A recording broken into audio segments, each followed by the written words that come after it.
Imagine standing in a dimly lit room crowded with memorabilia from rock's golden era.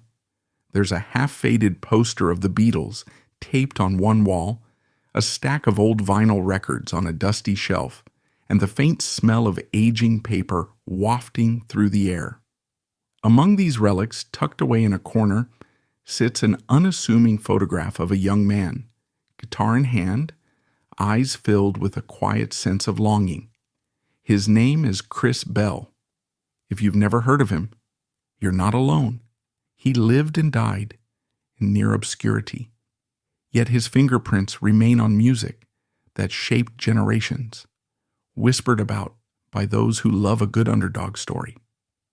Today, we're going to explore the winding road of Chris Bell's life, the hidden corners of his brief but seismic career, and the haunting echoes he left on an industry that, for too long, refused to hear him. Chris Bell was born in Memphis, Tennessee in 1951, a time and place already drenched in the fumes of musical innovation. During the 1950s and early 1960s, Memphis was blossoming into an American cultural hotbed. Elvis Presley had put the city on the global map. Sun Studio was glowing with the soul of rockabilly, and the Mississippi Delta was pouring out a river of blues that electrified the entire country. Bell arrived as all of this cultural vibrancy was swirling around him, just as soul, R&B, and rock were colliding in ways that would forever alter American music. Memphis wasn't just a location, it was a crucible where tradition melted together with radical new ideas. For a kid like Chris Bell, curious, sensitive, brimming with creativity, Memphis provided the perfect environment to soak up disparate influences and dream about forging new sounds. Raised in a devout Catholic household, Chris grew up attending services and absorbing the spiritual dimension of gospel music. He listened to radio stations that played everything from British invasion hits to Southern blues. His older siblings also exposed him to a wide palette of records, which he consumed hungrily. Friends who knew him in his youth described him as thoughtful and introspective, with a knack for picking up instruments and figuring out chords by ear. While other kids were out playing in the neighborhood streets, Chris often stayed indoors, meticulously practicing guitar parts he'd heard on the radio. Even as a teenager, he was searching for something, a creative spark, an emotional sanctuary, a sense of personal meaning that he hoped music could provide.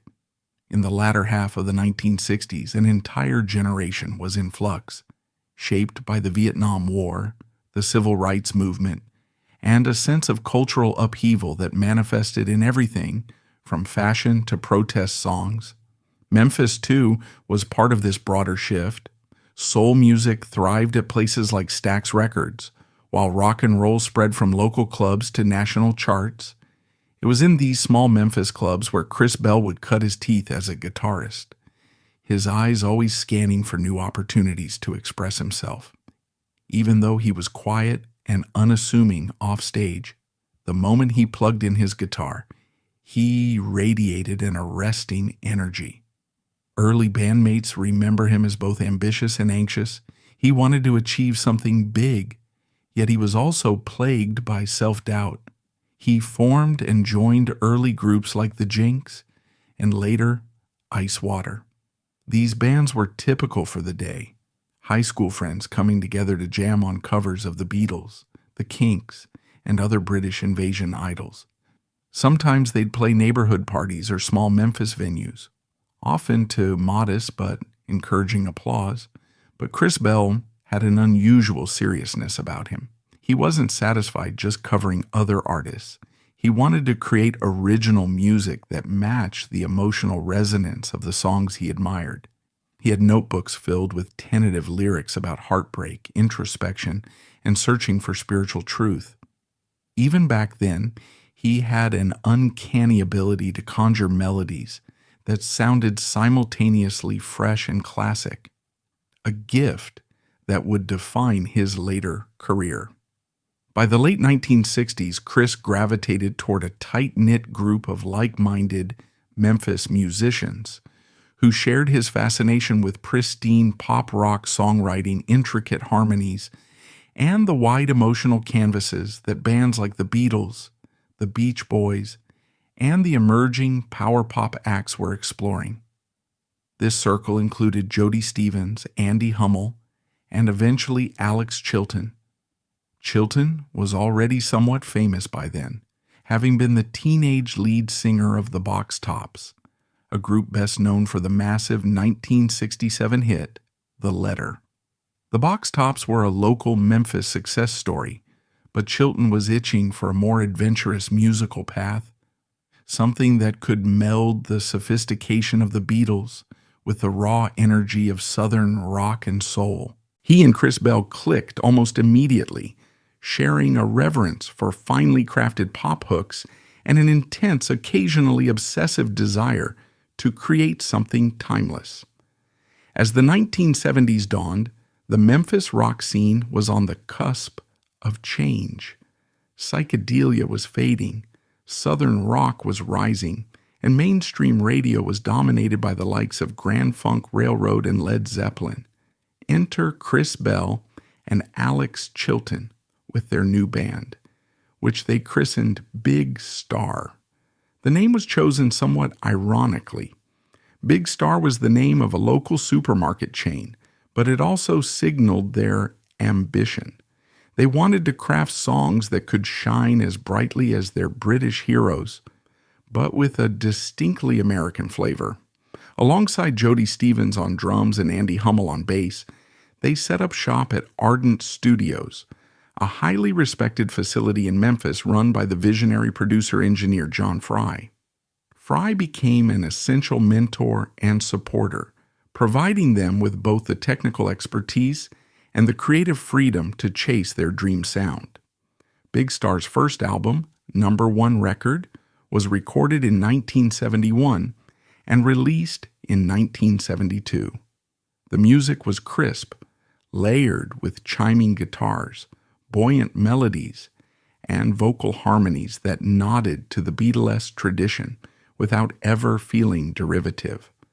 Chris Bell poured his heart into the project, co-writing a substantial portion of the material with Alex Chilton. The track 13 in particular has gone on to be hailed as one of the greatest teenage love songs ever penned. Critics at the time lauded the album with near universal praise, some calling it a masterpiece in the same breath as the best work from the Beatles or the Byrds. Yet to Bell's devastating disappointment, the commercial performance was dismal. Bell's withdrawal from Big Star was both abrupt and gradual. Officially, he left the band soon after one record proved to be a flop, but in reality, he lingered around the Memphis music scene for a while, torn between heartbreak, anger, and the residual hope that something might turn around. His relationship with Alex Chilton became strained. Though both respected each other, their creative partnership had begun to feel uneven. Chilton could detach from the commercial failure more easily, seeing it as part of the unpredictable music business. Bell, on the other hand, was deeply wounded. He started missing rehearsals, sometimes showing up in the middle of the night at the studio to tweak small parts of a track no one else was even working on.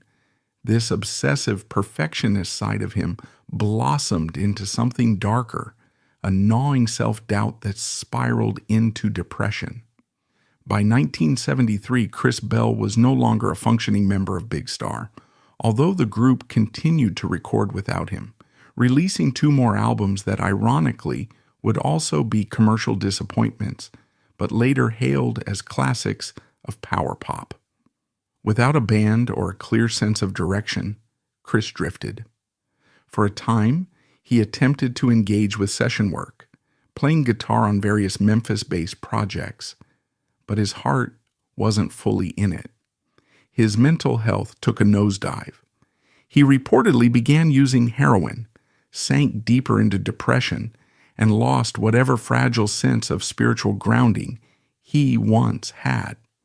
Those close to him recall tearful late-night phone calls in which Chris would beg them to reassure him that he still mattered, that his life wasn't destined to be a story of failure.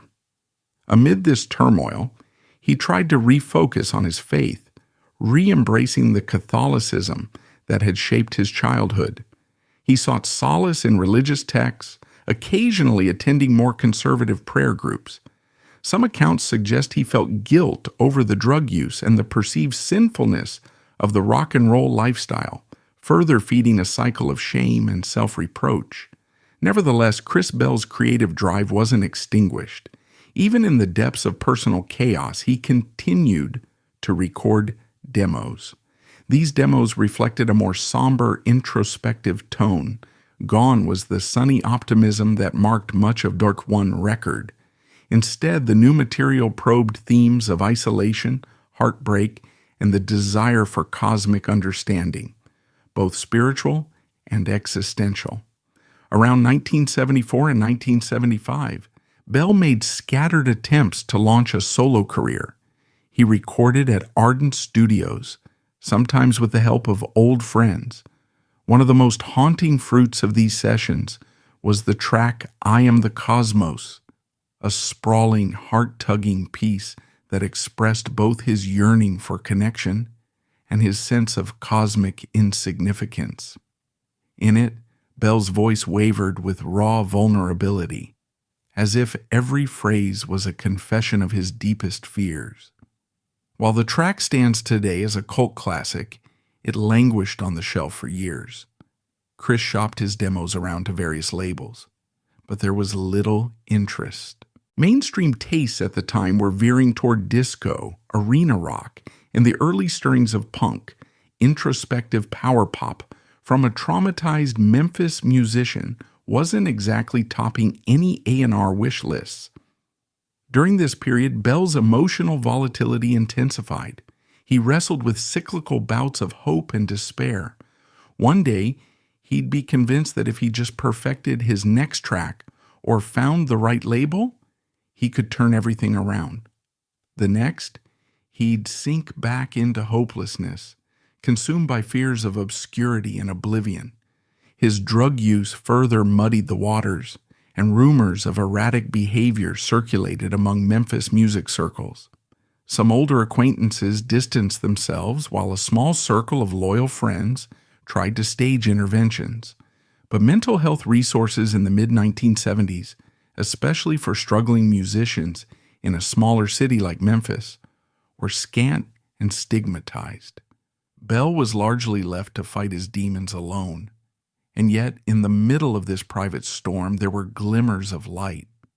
A few producers and musicians who heard his demos recognized the raw, desperate brilliance in them. Jim Dickinson, a noted Memphis musician and producer, was among those who saw potential in the tortured songwriting. There were also whispers that influential figures at certain labels found Bell's work intriguing, though they were hesitant to take a financial risk. Surviving diaries and recollections from Bell's close friends indicate that, toward the end of his life, he started to adopt a more proactive stance. He wanted to prove that he could stand on his own 2 feet without riding on Big Star's name or the coattails of Alex Chilton's prior success. Some nights he'd show up at local clubs with an acoustic guitar, timidly sharing a new composition to a handful of patrons who barely knew who he was. One rarely discussed episode from this time involved a short-lived overseas trip. Chris reportedly traveled to Europe in hopes of finding a more receptive audience, considering that British pop rock and certain niche labels might be more sympathetic to his style. While details of this journey are hazy, one anecdote paints a cinematic image. Chris, alone in a small London pub, singing an early version of "You and Your Sister," a delicate track he had worked on, almost as if it were a confessional prayer. A few patrons stopped to listen, moved by his vulnerability, but the moment passed unheralded. Soon after, he returned to Memphis, funds and energy depleted, but still quietly determined not to give up. By the late summer of 1978, there were signs, fragile but real, of a small resurgence. Chris Bell had begun reconciling with some of the old Big Star crowd, patching up bruised friendships and exploring the notion of finalizing a solo album. Ardent studio staff remember him coming in more frequently, tinkering with production ideas, layering guitar tracks, and even experimenting with early synthesizers. It was as if he sensed a window of opportunity opening, a last chance to make his voice heard. He was also working odd jobs to pay the bills, exhibiting a sense of responsibility that had been absent in earlier years. A few people close to him have said that he seemed tentatively hopeful, even if underlying anxiety never fully left him. On December the 27th, 1978, tragedy struck. Chris Bell was driving alone in Memphis late at night, supposedly returning from a visit to a bandmate or a friend. Accounts vary, but what is certain is that he lost control of his small Triumph TR 7 sports car on a slick road, hitting a telephone pole.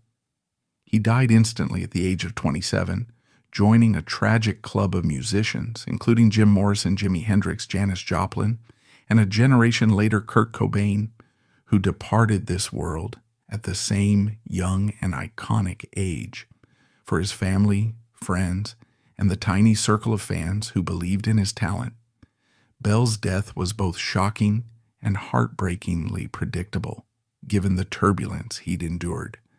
Nonetheless, the manner of his passing, an unforeseen accident rather than suicide, left many haunted by the question of what might have been if he'd had a little more time to piece together a comeback. In the immediate aftermath of Chris Bell's death, local newspapers in Memphis provided only brief obituaries. The national press hardly noticed. Even among music insiders, his name was largely overshadowed by the continuing exploits of Alex Chilton, who himself had embarked on a winding musical journey post-Big Star. But quietly, in the years that followed, a cult-like reverence for Bell began to take shape, spurred on by the rediscovery of Big Star's early work. As alternative rock blossomed in the 1980s, bands like R.E.M. and The Replacements cited Big Star as a foundational influence, praising Chris Bell's melodic instincts and introspective lyricism. Musicians passing through Memphis would ask around about the mysterious co-founder of Big Star, who died young and left behind rumored hordes of unreleased music. A legend was forming, fueled by the scarcity of information and the allure of an artist who lived and died largely unheard. In 1992, the first posthumous compilation of Chris Bell's solo work, R.E.M. the Cosmos, was finally released by Recodisc. For many, it was a revelation. The title track in particular stunned listeners with its raw sincerity and cosmic yearning. Additional songs like You and Your Sister showcased a gentler side of Bell's artistry, layering acoustic melodies with heartfelt vocals. Critics marveled at how Bell's music, recorded under less than ideal circumstances, managed to sound timeless, evocative of the best 70s power pop, yet deeply personal in a way that transcended genre. What made it even more poignant was the knowledge that Bell had recorded much of this in a state of emotional turmoil. The album didn't simply sound beautiful, it sounded urgent, like the last letter of a man pleading to be understood. With this renewed interest came a wave of controversies and debates, particularly around the legacy of Big Star. Some argued that Alex Chilton was the band's creative powerhouse, while others countered that Chris Bell was the true visionary who set the tone for War One record and beyond. There was also debate about the factors leading to the album's initial failure: poor label support, questionable distribution deals, or perhaps Big Star's music was simply too sophisticated for the early 70s mainstream. Others questioned whether Chris Bell's spiral into depression and substance use might have been mitigated had the industry recognized Big Star's genius in real time. The question of what if loomed large. What if the album had been properly promoted? What if Bell had stayed with the band longer? What if the critical acclaim had translated into financial stability for him? Emotional anecdotes about Chris Bell's compassion and kindness also surface when you dig beneath the surface. One friend recalls a day when Bell encountered a homeless musician busking on a Memphis street. Despite his own financial difficulties, Chris sat down with the man, offered a few dollars, and spent an hour jamming, sharing chord progressions and stories. Another memory involves him painstakingly recording a birthday song for a friend's sick relative, layering multiple guitar tracks to make it sound lush and comforting. These smaller acts paint a picture of a gentle soul who, even in the throes of personal anguish, reached out to others through his music. Over the decades, an entire generation of indie and alternative rock artists have singled out Chris Bell as a pivotal influence. Members of R.E.M., The Replacements, Wilco, and countless others have pointed to Big Star, and by extension, Chris Bell's melodic gifts as a key inspiration. Elliott Smith, known for his own emotionally raw songwriting, was once photographed wearing a Big Star t-shirt, fueling speculation that he'd spent time studying Bell's heart-on-sleeve approach. For these artists, Bell's legacy isn't just about chord progressions or lyrical themes. It's a testament to the power of vulnerability in music, the way a simple, sincere melody can lift the veil on universal human emotions, like loneliness, longing, and the search for grace. In considering Chris Bell's historical significance, we have to recognize the ripple effect that began with his modest contributions to Foo One Record, slowly expanded through alternative rock in the 80s, and continues to resonate in the 21st century. Although Big Star never achieved household name status, they exist in that pantheon of cult favorite bands whose influence far outstrips their commercial footprint. And at the core of that phenomenon is Chris Bell, a sensitive, driven musician who served as one of the band's key architects. It's hard not to wonder how Bell's life and music might have evolved had he lived into the 1980s or 1990s, a period when college radio and indie labels might have embraced him wholeheartedly. Or if the digital age and internet distribution might have connected his unique sound to a global audience. Still, we have what we have, a slender discography that includes one full band album that he largely shaped, and a set of posthumous solo tracks that reveal a soul in flux. Bell's story teaches us about the fragility of the artistic spirit, how even the brightest talents can be crushed by a single commercial flop if they haven't found a solid internal foundation. It also underscores the random cruelty of fate. Even a few months can stand between an artist teetering on the edge of hope and a permanent tragedy that cements their legacy in heartbreak. But it equally reminds us that sometimes the world does come around, albeit too late for the artist to witness it firsthand. Today, Chris Bell's name is spoken with reverence among discerning rock fans. His music, unpolished demos, half-finished recordings, elusive guitar licks, lives on, reissued and remastered, continuing to touch new generations of listeners who find solace in its earnestness. Reflecting on Chris Bell's journey, we're left with a poignant lesson in empathy. It reminds us that behind every album, every track we casually stream, there might be an artist who staked their entire emotional life on its success. Sometimes genius remains undiscovered or poorly marketed until it's too late. And the tragedy is not just the missed opportunity to celebrate that genius, but the toll it can take on the artists themselves. In Bell's case, the music outlived the man, achieving a quiet immortality that he likely never dreamed it would. For those who dive into his work, there's a lingering intimacy, a sense that you're hearing the diary pages of a soul longing for unity with the cosmos and closeness with other hearts, even as he feared isolation. And that, at its core, is why Chris Bell still matters. His songs offer a blueprint for honesty in a landscape where hype often drowns out substance. His narrative captures the delicate bridge between faith and doubt, success and failure, isolation and community.